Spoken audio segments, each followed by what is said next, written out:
7 News always investigating. Tonight we've learned the same company running a drug and alcohol treatment house in a Parker subdivision without a permit is now setting up shop in Denver. 7 News reporter Jaclyn Allen checked. It's also illegal. And Jaclyn, you found the city is investigating. That's right. The city tells me that Community Recovery does not have a permit to operate here, just like the house in Parker. Also the same here, upset neighbors telling me this chain went up to keep them from knocking on the front door to complain.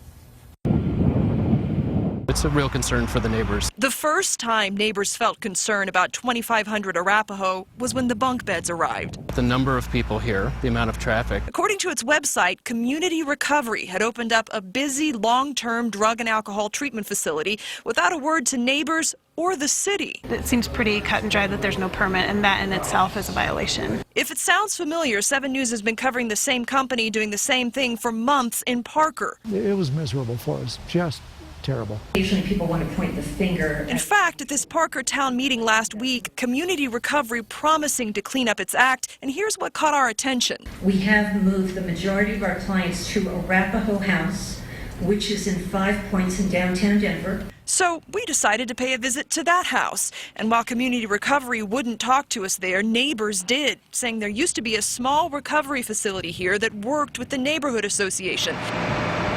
Now, we were there for a large shipment of food and heard about the parking problems. The city of Denver has really been investigating this for far too long. They've really been sitting on it for months. But city inspectors say their investigation is almost complete and could send a message about operating illegally from one town to the next. There's a potential that they could get a cease and desist letter to stop operating this way for the time being.